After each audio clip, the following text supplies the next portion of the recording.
جو تو پاکستان میں گند ڈال رکھا تم لوگوں نے.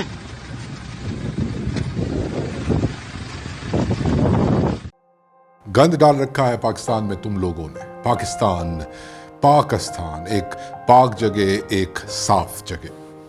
جی، عبدالسلام داؤد کی تمام بدتمیزی، ساری جہالت اور پوری بدماشی ایک طرف، اور یہ جملہ ایک طرف.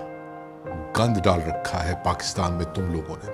تم لوگ مطلب غیر مسلم، تم لوگ مطلب ہندو، تم لوگ مطلب پاکستانی ہندو، جن کی ایگزسٹنس کو، جن کے وجود کو ناپاکی کنسیڈر کیا جاتا ہے ہمارے پاک وطن میں.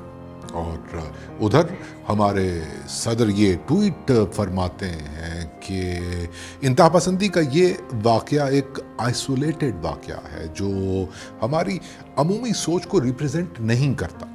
چلے، میں اگر تھوڑی دیر کے لیے یہ بات مان بھی لوں کہ عبدالسلام داؤد کا یہ انتہا پسندانہ رویہ صرف اور صرف ان کا پرسنل عمل تھا، لیکن میں یہ بات ماننے کے لیے ہرگز تیار نہیں کہ پاکستانی ہندوؤں کو ناپاک اور پلید سمجھنے جیسی اپروچ، انہیں گند سمجھنے جیسی سوچ بھی آئسولیٹڈ، کیونکہ ایسا تو ہے ہی نہیں نا.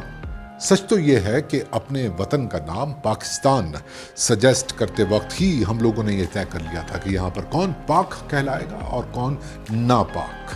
جی، ان 7 ڈیکیڈز میں ہم نے اپنی ریلیجس مائنورٹیز کو ناپاکی کی، پلیدی کی کیس سٹڈی بنا کر پیش کیا. وہ مسیحی دلت ہوں یا شیڈولڈ کاسٹ ہندو، پاکستانی کاسٹ سسٹم میں کبھی چوڑے کہلائے اور کبھی کراڑ، اور کبھی اس سے بھی زیادہ انسلٹنگ لفظ استعمال کیے گئے ان کے لیے، اور ان لفظوں کو عام کیا، پھیلایا ہمارے ادب نے، ہمارے آرٹ نے اور ہمارے میڈیا نے.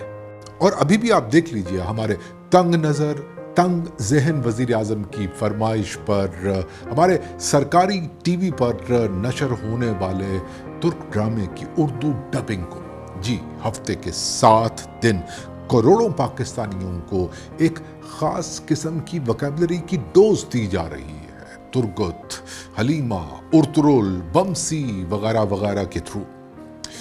اگر آپ اجازت دیں تو اس وکیبلری کے کچھ لفظ آپ کے سامنے ریپیٹ کرتا ہوں.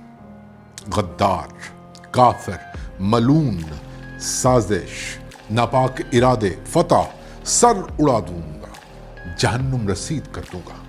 جی، یہ ڈوز مل رہی ہے ہم لوگوں کو، کروڑوں پاکستانیوں کو یہ لفظ رٹوائے جا رہے ہیں ایک سوچی سمجھی پالیسی کے تحت. اور اگر ہم لوگوں کا یہ خیال ہے کہ ڈرامہ ختم ہوتے ہی یہ لفظ، یہ وکیبلری ہوا میں اڑ جائے گی، تو یہ غلط فہمی ہے ہماری.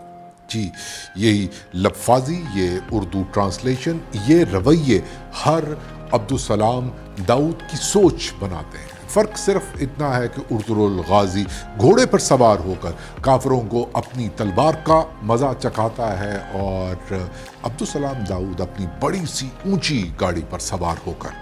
جی، یہی سچ ہے کہ ہماری حکومت جان بوجھ کر انتہا پسندی کو بڑھاوا دے رہی ہے، کبھی فکشن کو تاریخ ثابت کر کے، کبھی ڈرامے نشر کر کے، اور کبھی ان لوگوں کو سپورٹ کر کے جو ان بد ذاتوں کی بیٹیوں کو فورسڈ کنورژن کے عمل سے گزارتے ہیں، تاکہ پاکی اور ناپاکی کے نعروں کے شور میں دب جائے عمران نیازی اور اس کے نااہل ٹولے کا نکما پن، اور کچھ سنائی نہ دے ان کے کھوکھلے نعروں کی گونج میں.